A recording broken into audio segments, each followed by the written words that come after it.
حضرت حذیفہ کا نام مشہور ہو گیا صاحب سر نبی، یہ نبی کے ایک راز کے حامل ہیں صلی اللہ علیہ وسلم۔ حضور نے جب کوئی راز کی بات کرنا ہوتی تو حضرت حذیفہ بن یمان سے کرتے۔ حضرت حذیفہ بن یمان ایک صحابی تھے، میرے نبی کریم علیہ السلام نا ان سے راز کی باتیں کرتے تھے۔ آپ کو پتا حضرت حذیفہ صحابی رسول، ان کا کیا ٹائٹل تھا، کیا لقب تھا؟ صاحب السر۔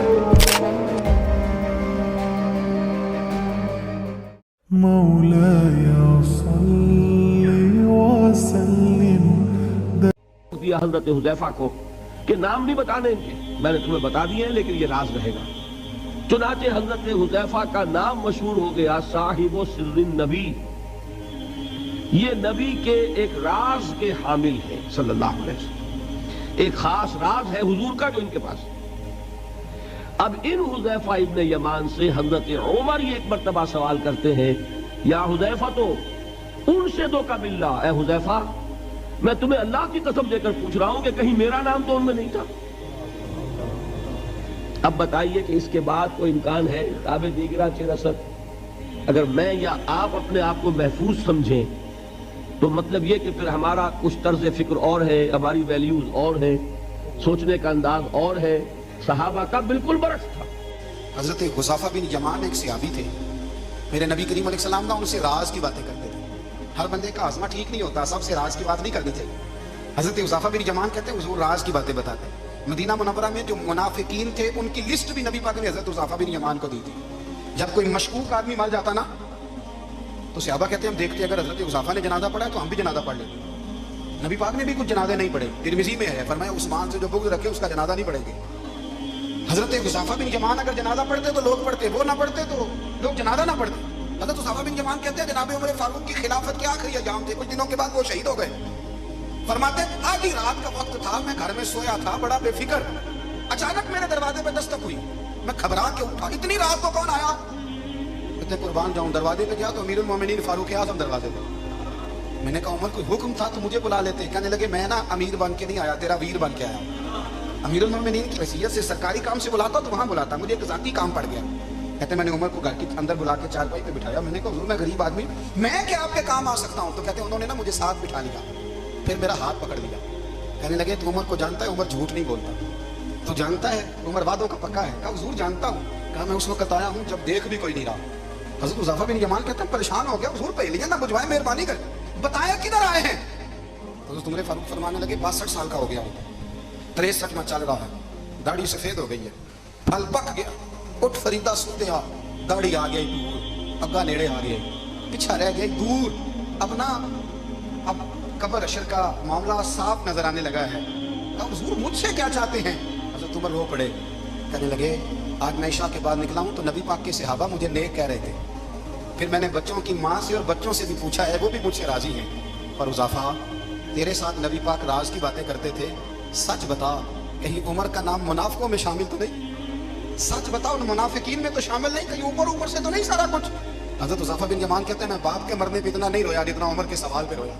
میں قدموں میں بیٹھ گیا، میں نے کہا نہیں عمر یہ تو میں نے نہیں سنا، لیکن یہ میں نے نبی پاک سے ضرور سنا ہے کہ میرے بعد اگر کوئی نبی ہوتا تو عمر ابن خطاب ہوتا۔ یہ میں نے اپنے کانوں سے سنا ہے کہ عمر جس گلی سے گزرے شیطان راستہ بدل جاتا ہے۔ حضور نے جب کوئی راز کی بات کرنا ہوتی تو حضرت حذیفہ بن یمان سے کرتے۔ حذیفہ بن یمان رضی اللہ تعالیٰ عنہ فرماتے ہیں کہ میں حضور کی خدمت میں نماز مغرب کی ادائیگی کے لیے حاضر ہوا، اور میں نے یہ اجازت خاص طور پہ اپنی ماں سے اس شرط پہ لی تھی کہ امی آپ مجھے اجازت دیں، میں حضور کی خدمت میں حاضر ہوتا ہوں، مغرب کی نماز بھی ادا کروں گا اور پھر حضور سے عرض کروں گا حضور میرے لیے اور میری ماں کے لیے بخشش کی دعا کر دیجیے۔ ماں نے اس شرط پہ اجازت دے دی اور میں حضور کی خدمت میں آ گیا، نماز مغرب ادا کی، سلام پھرا تو میرے دل میں آرزو تھی میں حضور سے عرض کروں حضور میرے لیے اور میری ماں کے لیے مغفرت کی بخشش کی دعا کرتے، لیکن حضور عبادات میں ذکر میں نوافل میں ایسے مشغول ہوئے کہ میں آرزو رکھنے کے باوجود بھی عرض نہ کر سکا۔ خیر نماز عشاء کا وقت ہوا، اذان پکاری گئی، حضور مصلی پہ آئے، نماز پڑھی، سلام پھرا تو میرے دل میں پھر خیال آیا کہ ماں سے ایک نماز کی چھٹی ہوئی تھی، نمازیں بھی 2 ہو گئیں، ماں نے جاتے پوچھنا ہے حضور سے میرے لیے اور اپنے لیے مغفرت کی بخشش کی دعا کروائی تھی تو کیا جواب دوں گا؟ اور حضور اٹھے اور کاشانہ اقدس کی طرف چل دیے۔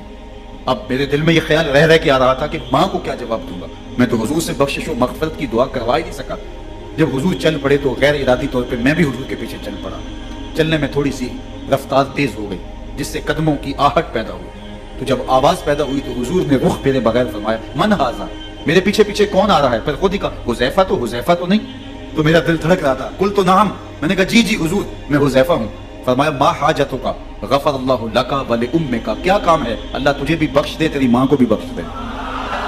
اب جو کام تھا وہ جنبش لب سے پہلے ہو گیا. یہاں تو لفظوں کا سہارا بھی نہیں لینا پڑتا, وہ بند لبوں کی بولیاں بھی سنتے. اقبال بولا ہے فروغت صبح آثار و ظہور, چشم تو بینندائے ما فی الصدور, تیری نظر تو سینوں کے چھپے راز بھی دیکھتی. تو کہا ما حاجتک غفر اللہ لک ولامک. Is another great companion of Muhammad sallallahu alaihi wasallam, known as the one who always kept the secret of Muhammad sallallahu alaihi wasallam. So what was the secret and who was the companion? His name was Hudhayfah ibn al-Yaman ibn Jabir ibn Amr radiyallahu anhuma. Hudhayfah ibn al-Yaman radiyallahu anhuma, may peace and blessings be upon him and his father. Rasulullah sallallahu alaihi wasallam trusted him a lot. And one day Muhammad sallallahu alaihi wasallam was seated and told him, Hudhayfah, can I tell you a secret that you do not tell anyone after me? He says yes. Now he was a person whom Muhammad sallallahu alaihi wasallam knew that he keeps secrets. So he says, Jibreel alayhi salam has given me the names of all the hypocrites, and here they are. One after the other the names were given. Who knew these names? Muhammad sallallahu alaihi wasallam and Hudhayfah ibn al-Yaman. No third party ever found out who they were. To this day, we don't have the list. But they knew that Hudhayfah ibn al-Yaman knows the list. So Umar ibn al-Khattab radiyallahu anhu went to say, you know, I'm Umar. I want to ask you, who are the people? He says, I cannot say. So Umar ibn al-Khattab radiyallahu anhu tried to say, no, you can let me know, I won't let anyone know. He says, not at all. So Umar ibn al-Khattab radiyallahu anhu says, okay, the main reason why I wanted to know, is Umar's name from amongst those? He says, no, it's not. Subhanallah. Imagine Umar ibn al-Khattab, the mountain of a man whom the Prophet ﷺ says, if Umar ibn al-Khattab walks down a gully, shaitan would go down another gully. And here he is asking, am I from amongst the hypocrites? Just let me know. May Allah free us from hypocrisy. Huzaifa کے بارے میں ایک بات آپ لوگوں کو بتاتا چلوں کہ ان کا اتنا بڑا دل تھا. پہلی تو بات, ہی از دا صحابی جو رسول اللہ سے بڑے انٹرسٹنگ سوالات پوچھتے. حضرت حذیفہ نے قرب قیامت کے بڑے سوالات رسول اللہ صلی اللہ علیہ وسلم. He was very curious in learning. دیکھو سوال پوچھنا اچھی بات ہے, لیکن آسکنگ دا رائٹ کویسچن, یہ میں ٹین ایجرس کو تنگ کرنے کے لیے نہیں. ہاں, ایسے سوالات جن کا فائدہ ہے, جیسے حضرت حذیفہ پوچھا کرتے ہیں. حضرت حذیفہ اتنا بڑا دل ہے کہ ان کے والد was in his 80s I think, کافی بوڑھے تھے. جنگ احد میں رسول اللہ صلی اللہ علیہ وسلم نے منع کیا تھا ان کے والد کو کہ آپ نہ آئیں, آپ ذرا اولڈ ایج ہیں, آپ ریسٹ کریں. لیکن ان سے نہیں رہا گیا. انہوں نے کہا میں کیسے پیچھے رہ سکتا ہوں, وہ آگے.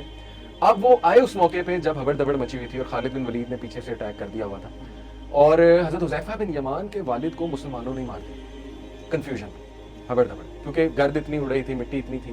حضرت حذیفہ دور سے کہتے رہے میرے والد ہیں, نہ کرو, لیکن ظاہر ہے وہ پینک اتنا مچا ہوا تھا, مسلمانوں نے مار دیا. یعنی سمجھ کے کہ رسول اللہ صلی اللہ علیہ وسلم نے کہا بلڈ منی ہے نا دیں گے ہم, اور یہ بھی کہا کہ تو تم چاہو حذیفہ جسٹس ملے گا. حذیفہ بن یمان نے کہا کہ نہیں, غلطی ہو گئی, میرے بھائی ہیں, میں سمجھتا ہوں سچویشن ایسی تھی تو انہوں نے جان کے نہیں کیا, تو میں انہیں معاف کرتا ہوں. والد کو مارا, ظاہر تھی تو غلطی, لیکن چاہتے تو بدلہ لے سکتے تھے, دیت لے سکتے تھے. اللہ کے نبی صلی اللہ علیہ وسلم نے کہا کہ اچھا چلو آپ بلڈ منی لو.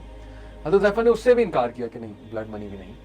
اللہ کے نبی نے فورس کیا بلڈ منی لو, تو حضرت حذیفہ صلی اللہ عنہ نے لے لی, لیکن سارا کا سارا بلڈ منی چیریٹی کر دی, ایک بھی روپیہ اپنے پاس نہیں رکھا.